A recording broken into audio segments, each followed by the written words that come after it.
The secret of Mei Ling Tommy never liked antiques. He preferred robots and video games to dusty old shelves and creaky furniture. So when his parents dragged him to an estate sale in the countryside, he groaned and kicked rocks while they browsed. That's when he saw the box. It was hidden beneath a crooked table, half buried under a pile of newspapers. The wood was lacquered cherry red, with gold characters carved into the lid. He brushed it off. The writing was Chinese, not that he could read it, but the characters looked like they meant something important. Curious, he opened the box. Inside lay a doll. Her dress was embroidered silk, pale green with tiny cranes stitched into the hem. Her black hair was braided with silver thread, and her porcelain face was calm, yet somehow alert. Tied to her wrist was a brittle paper tag that simply said, Mei Ling. Tommy stared at her. The doll was beautiful in a way that made him uneasy. Without telling his parents, he tucked the box under his arm and brought her home. That night, strange things happened. His phone glitched. The TV flickered with static. And in the corner of the room, Mei Ling's head tilted ever so slightly. Tommy froze. Did you move? The doll didn't respond. But when he turned away and looked back again, she was facing a different direction. He didn't sleep that night. Over the next few days, he began to have dreams, vivid, colorful dreams of a girl in ancient China.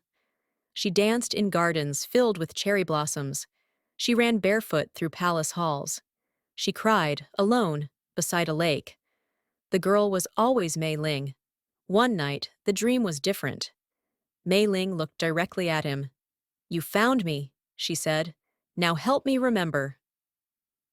Tommy woke with a start. He scrambled out of bed and examined the box again. Beneath the silk lining, he found a hidden compartment. Inside was a faded letter, written in shaky Chinese. He took it to his grandmother, who read it aloud with wide eyes. It was a message from a woman who had lost her daughter during the Qing dynasty. The girl had vanished after a palace fire, and all that remained was this doll, crafted in her likeness, infused with a final blessing. Mei Ling is not just a doll, his grandmother said. She is a memory, a soul waiting to be found. Tommy returned home and held the doll in his hands. "I'll help you," he whispered. That night, Mei Ling came to life. Not fully, but enough. Her head bowed, her lips parted in a soft smile. "You remember me," she said. From then on, the dreams returned, clearer, brighter. Together, they pieced together her story, her life, her name, her family. And with each dream, she became more real.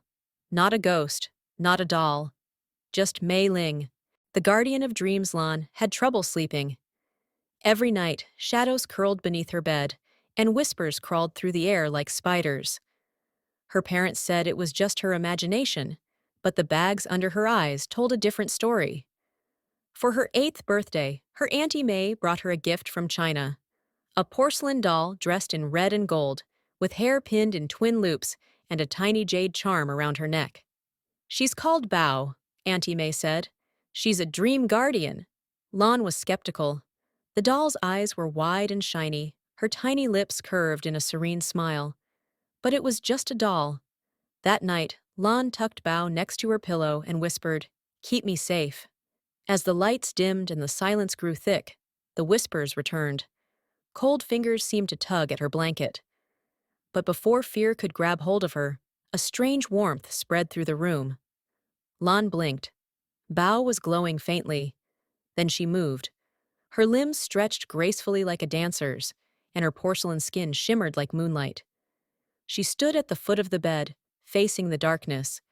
The shadows coiled and hissed. Bao raised her hands, and the jade charm around her neck pulsed with green light. From the charm, a glowing lotus bloomed, casting a soft shield around Lan. "You may not touch her," Bao said firmly. The shadows recoiled. They twisted into a snarling shape, something like a wolf, something like smoke. "She is under my protection." With a flick of her wrist, Bao summoned tiny golden threads from the air.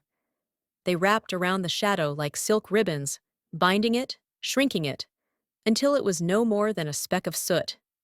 Then all was still. Bao turned to Lan, smiled gently, and lay down beside her pillow once more, still and silent, like nothing had happened. The next morning, Lan remembered everything. She touched the jade charm, now warm to the touch. From that night on, Bao guarded her sleep. Each time the nightmares came, smoke beasts, whispering ghosts, creeping vines, Bao would awaken. Silent, graceful, fearless. She never spoke unless needed, and each time, the threats grew weaker, like they knew the doll was watching. Lan's parents noticed how well she began to sleep. Her smile returned. The fear faded. She didn't tell them about Bao. Some things didn't need to be explained. One night, when Lan was older, she had a dream unlike the rest. Bao sat beside her in a field of floating lanterns. "You're strong now," Bao said softly. "You may not need me much longer." Lan reached out and held the doll's hand. "Even if I don't need you, I'll still want you." Bao smiled. Dreams are strange places, full of memory and mystery. But for Lan, they were never frightening again. Not with Bao by her side. The enchanted silk doll. Lian's grandmother had a room no one was allowed to enter. It was at the far end of the house, tucked behind a faded red curtain. Every time Lian passed it, she felt something pull at her curiosity, like a thread unraveling. After grandmother passed away, the family came to clean the house, and Lian, now 11 and full of quiet rebellion, sneaked past the curtain and into the forbidden room. Dust danced in shafts of sunlight. The scent of sandalwood lingered, old and heavy. On a carved wooden table sat a doll dressed in silk so fine it shimmered like water. Her hair was coiled into two buns, and her face was painted with delicate brush strokes. Ruby lips, soft eyebrows, and eyes that looked far too alive. A tiny card was tied to her wrist. "Mei Hua, do not wake before the moon rises." Lian tilted her head, puzzled. The doll stared back. That night, unable to sleep, Lian returned to the room with a flashlight. The moon was full and high. She stood before the doll and whispered, "Wake up." The flashlight flickered. A breeze stirred despite the closed windows. Then, with a quiet rustle, the doll blinked. Lian jumped back. Mei Hua's joints moved like water, graceful and precise. She bowed. "You woke me, child of my maker." Lian's heart thundered. "You can talk?" "I was made by hands that carried ancient magic," Mei Hua said. "Your grandmother knew how to bind a spirit to silk. I've waited many years." "For what?" "To protect you." Lian frowned. "From what?" Mei Hua's gaze darkened. "A shadow has followed your family for generations. Your grandmother kept it at bay, but now she is gone. I must take her place." In the nights that followed, Mei Hua would awaken and whisper stories. Legends, poems, lost songs. And sometimes she would guide Lian's hands through rituals her grandmother never taught her. One night, the wind howled. The house groaned. A blackness pooled in the corners of the room. "The shadow is here," Mei Hua said, stepping forward. The doll began to glow, threads of golden light swirling around her. She chanted in a language Lian didn't know, and from the silk of her dress bloomed lotus flowers that shimmered and spun. The darkness shrieked, then vanished. After that night, the house was peaceful, but Mei Hua never woke again. Lian placed her on a high shelf, surrounded by jasmine. Every full moon, she whispered thanks. Years passed. Lian grew, learned the old ways, became a weaver of words and magic. And one day, when her own daughter tiptoed to the shelf and found the doll, Lian smiled. "She's waiting," she said, "but only for the right moment." The enchanted silk doll. Lian's grandmother had a room no one was allowed to enter. It was at the far end of the house, tucked behind a faded red curtain. Every time Lian passed it, she felt something pull at her curiosity, like a thread unraveling. After grandmother passed away, the family came to clean the house, and Leon, now 11 and full of quiet rebellion, sneaked past the curtain and into the forbidden room. Dust danced in shafts of sunlight. The scent of sandalwood lingered, old and heavy. On a carved wooden table sat a doll dressed in silk so fine it shimmered like water. Her hair was coiled into two buns, and her face was painted with delicate brush strokes, ruby lips, soft eyebrows, and eyes that looked far too alive. A tiny card was tied to her wrist. Mei Hua, do not wake before the moon rises. Leon tilted her head, puzzled. The doll stared back. That night, unable to sleep, Leon returned to the room with a flashlight. The moon was full and high. She stood before the doll and whispered, "Wake up." The flashlight flickered. A breeze stirred despite the closed windows. Then, with a quiet rustle, the doll blinked. Leon jumped back. Mei Hua's joints moved like water, graceful and precise. She bowed. "You woke me, child of my maker." Leon's heart thundered. "You can talk?" "I was made by hands that carried ancient magic," Mei Hua said. "Your grandmother knew how to bind a spirit to silk. I've waited many years." "For what?"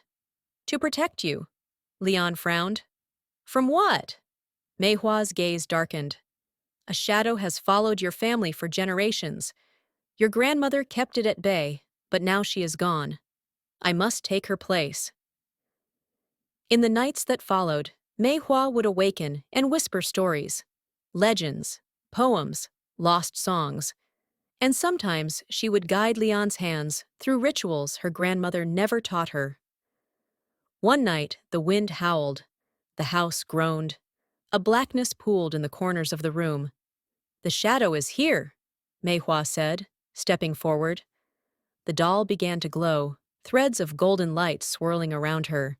She chanted in a language Leon didn't know, and from the silk of her dress bloomed lotus flowers that shimmered and spun. The darkness shrieked, then vanished. After that night, the house was peaceful, but Mei Hua never woke again. Leon placed her on a high shelf, surrounded by jasmine. Every full moon, she whispered thanks. Years passed. Leon grew, learned the old ways, became a weaver of words and magic. And one day, when her own daughter tiptoed to the shelf and found the doll, Leon smiled. "She's waiting," she said, "but only for the right moment."